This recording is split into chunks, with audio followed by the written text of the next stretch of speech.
আসসালামু আলাইকুম। আমি মোহাম্মদ মেহেদী হাসান। আজকে তোমাদের সামনে এসেছি কোয়ান্টাম সংখ্যা নিয়ে আলোচনা করার জন্য। তো প্রথমে দেখি কোয়ান্টাম সংখ্যাটা কি। একটি সংখ্যার সেট যেখানে এই সংখ্যাগুলো সমন্বিতভাবে কোনো পরমাণু যে জায়গায় আছে সেই জায়গা সম্পর্কে একটা ধারণা দেয়। এই সংখ্যা দ্বারা কোনো ইলেকট্রনের কক্ষপথের আকার, আকৃতি, ত্রিমাত্রিক দিকবিন্যাস এবং ইলেকট্রন ঘূর্ণয়নের দিক প্রকাশ করা যায়। সেই সংখ্যাগুলোকেই বলা হচ্ছে কোয়ান্টাম সংখ্যা। তাহলে কোয়ান্টাম সংখ্যা একটা হতে পারে, যেমন কিছু একটা কোয়ান্টাম সংখ্যা আছে যেটা কক্ষপথের আকার প্রকাশ করে, আরেকটা আছে যেটা আকৃতি প্রকাশ করে, আরেকটা আছে ত্রিমাত্রিক দিকবিন্যাস প্রকাশ করে এবং আরেকটি আছে ইলেকট্রন ঘূর্ণনের দিক প্রকাশ করে। তাহলে এই চারটি কোয়ান্টাম সংখ্যা যখন একত্রে একটা নির্দিষ্ট ইনফরমেশন দিচ্ছে যে হ্যাঁ এই পরমাণুতে এই ইলেকট্রন আছে, এই ইলেকট্রন এই জায়গায় আছে, এতটা আছে ইলেকট্রন, সে যে জায়গায় আছে সেই জায়গার আকৃতি এমন, সেই জায়গার আকার এমন, তার ত্রিমাত্রিক দিকবিন্যাস এমন, ঠিক আছে। তারপরে ইলেকট্রন ঘূর্ণন, যে ইলেকট্রনটার সম্পর্কে আমরা ধারণা পাচ্ছি, ইলেকট্রনটা কোথায় আছে, কেমন আছে, কেমন জায়গায় আছে এবং ওই ইলেকট্রনটা কোন দিকে ঘুরছে, ক্লকওয়াইজ, সেই ইলেকট্রনটা কোন দিকে ঘুরছে, ক্লকওয়াইজ আর অ্যান্টি ক্লকওয়াইজ। এই সমস্ত ইনফরমেশন গুলো যখন একসাথে ডেসক্রাইব করা যায় যে সংখ্যাগুলো দ্বারা, সেই সংখ্যাগুলোকে বলা হচ্ছে কোয়ান্টাম সংখ্যা। তাহলে আমরা যদি দেখি কোয়ান্টাম সংখ্যা কত প্রকার, চার প্রকার। একটা বলছি প্রধান কোয়ান্টাম সংখ্যা, সহকারী কোয়ান্টাম সংখ্যা, চৌম্বকীয় কোয়ান্টাম সংখ্যা আর স্পিন কোয়ান্টাম সংখ্যা। প্রধান কোয়ান্টাম সংখ্যা বলা হয় প্রিন্সিপাল কোয়ান্টাম নাম্বার, আর এই প্রিন্সিপাল কোয়ান্টাম সংখ্যাকে প্রকাশ করা হয় এন দ্বারা। আর এই প্রধান কোয়ান্টাম সংখ্যা যে কক্ষপথে থাকে সেই কক্ষপথের আকার প্রকাশ করে।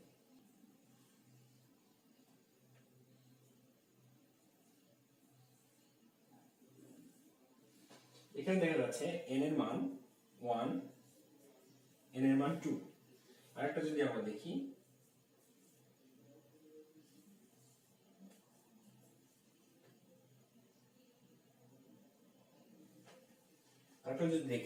আমরা সহজেই বলতে পারছি এটা n এর মান 1, এটা n এর মান 2, এটা n এর মান 3।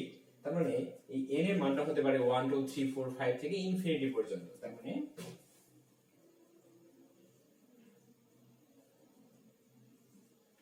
n এর মানটা 1 থেকে শুরু করে ইনফিনিটি পর্যন্ত হতে পারে।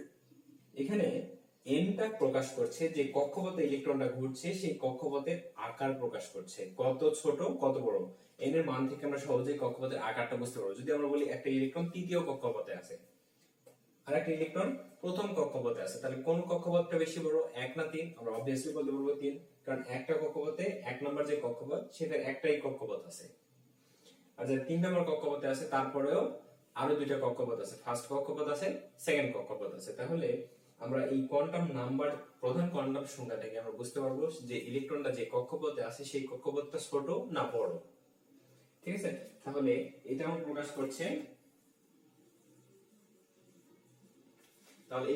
করছে, আকার। ইলেকট্রনটা যে কক্ষপথে আছে সেই কক্ষপথে আকার প্রকাশ করছে, ঠিক আছে। আর এখানে n এর মান 1 2 3 4 5 থেকে ইনফিনিটি পর্যন্ত হতে পারে। তার এই প্রধান কোয়ান্টাম সংখ্যার আরেকটা নাম অরবিট। আরেকটা নাম বলছি আমরা অরবিট।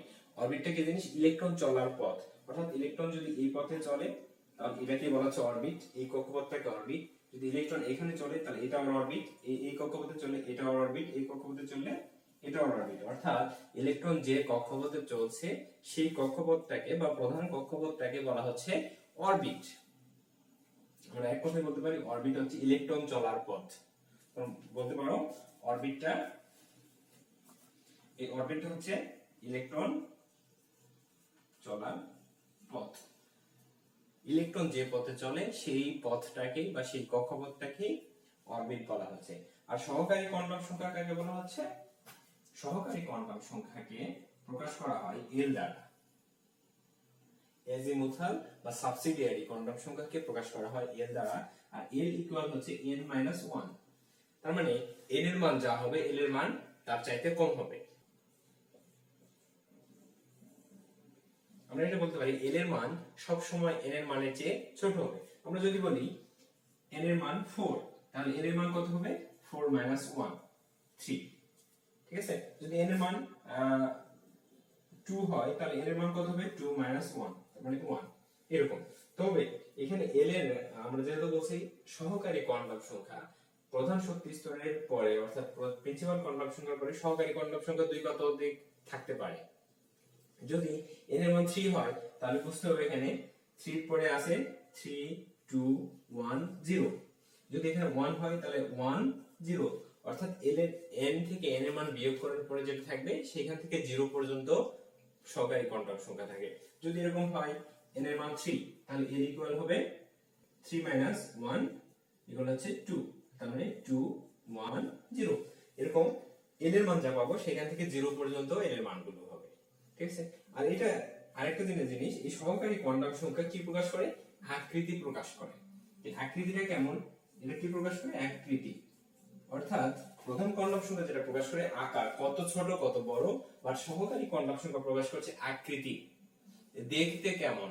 এই ইলেকট্রনটা যে কক্ষপথে আছে সেই কক্ষপথটা দেখতে কেমন, চ্যাপ্টা, গোলাকার, ডাম্বেল আকার, বর্তুলাকার কেমন। আমরা জানি এল এর মান যদি 0 হয়, এল এর মান যখন 0 তখন আমাদের পাই s অরবিটাল। s অরবিটাল কেমন? গোলাকার। যদি এল এর মান 1 হয় তাহলে আমরা পাই p অরবিটাল। p অরবিটালে আকৃতি কেমন? ডাম্বেল আকৃতি। যদি আমরা l ইকুয়াল 2 পাই তার মানে এটাকে আমরা d অরবিটাল বলছি। যদি d অরবিটাল হয় তাহলে এর আকার কেমন?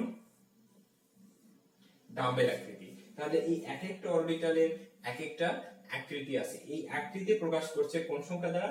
তাহলে এটাকে আমরা বলছি n, এটাকে আমরা বলছি l।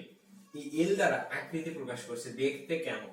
তারপরে আমাদের আছে চুম্বকীয় কোয়ান্টাম সংখ্যা বা ম্যাগনেটিক কোয়ান্টাম নাম্বার।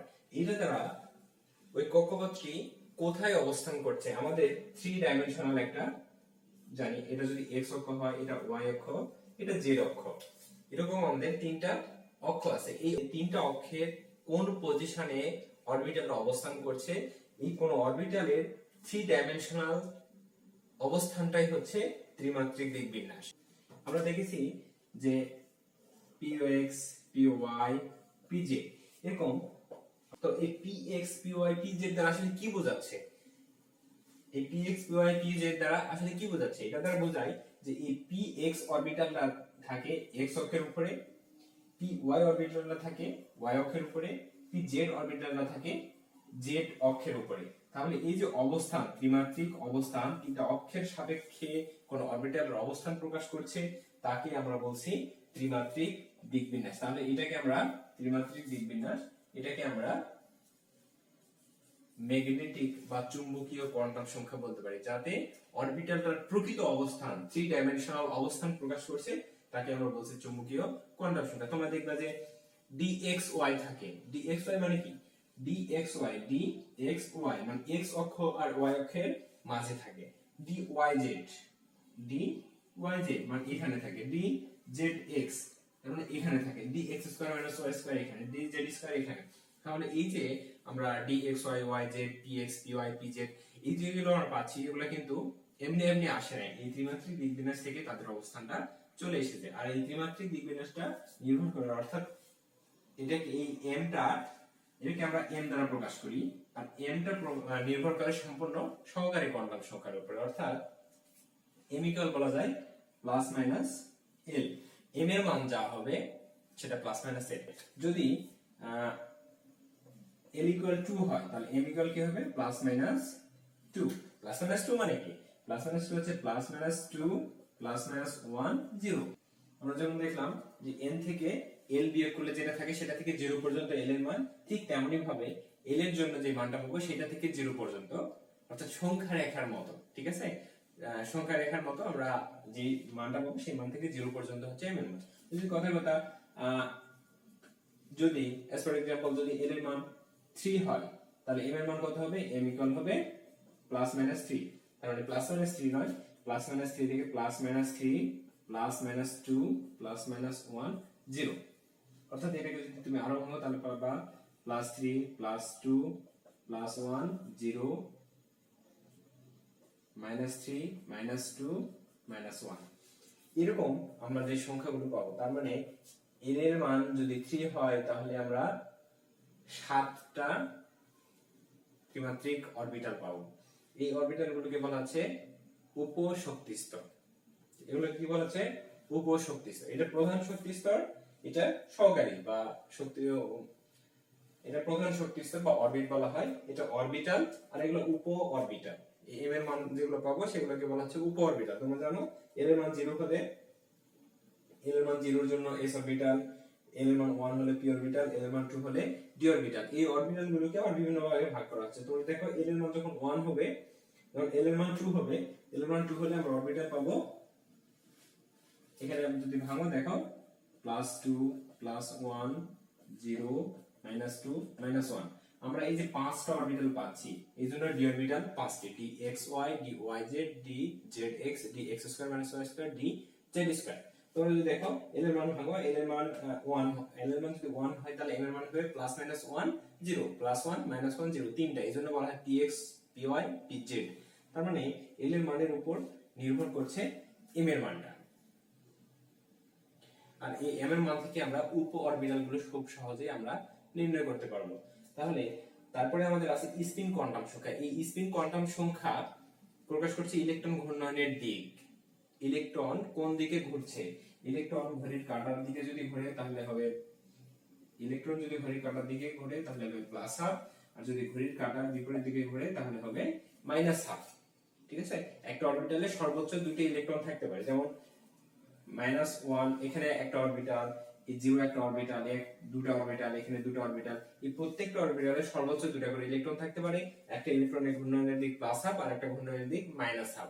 তাহলে এখানে স্পিন কোয়ান্টাম সংখ্যাটি আসলে প্রকাশ করছে ইলেকট্রন ঘূর্ণনের দিক, আর এই তিনটা প্রকাশ করছে কোয়ান্টাম, এই তিনটা প্রকাশ করছে কক্ষপথের আকার, আকৃতি এবং ওই কক্ষপথের ত্রিমাত্রিক দিক। তাহলে তোমাদের একটা কোশ্চেন হয়, কক্ষপথ সম্পর্কিত কোয়ান্টাম সংখ্যা কতটি? 3টি। আর ইলেকট্রন ঘূর্ণন সম্পর্কিত অথবা ইলেকট্রন সম্পর্কিত এই কক্ষপথ কতটি? 1টি। প্রধান কোয়ান্টাম সংখ্যা, আমাদের কোয়ান্টাম সংখ্যা 4টি, তার মধ্যে 3টি কক্ষপথ সম্পর্কিত, 1টি ইলেকট্রন সম্পর্কিত। ঠিক আছে, এটা তোমাদের ক্লিয়ার হতে হবে। আর প্রধান কোয়ান্টাম সংখ্যা ইলেকট্রনের আকার প্রকাশ করে, আর একে বলা হয় অরবিট। সহকারী কোয়ান্টাম সংখ্যা ইলেকট্রনের আকৃতি প্রকাশ করে, আর একে বলা হচ্ছে অরবিটাল। এই আকৃতি প্রকাশ করে, একে বলা হচ্ছে অরবিটাল। অরবিটাল মানে ইলেকট্রন যে পথে ঘুরছে সেই পথে যেখানে ইলেকট্রন পাওয়ার সম্ভাবনা সবচেয়ে বেশি সেটাকেই বলা হচ্ছে অরবিটাল।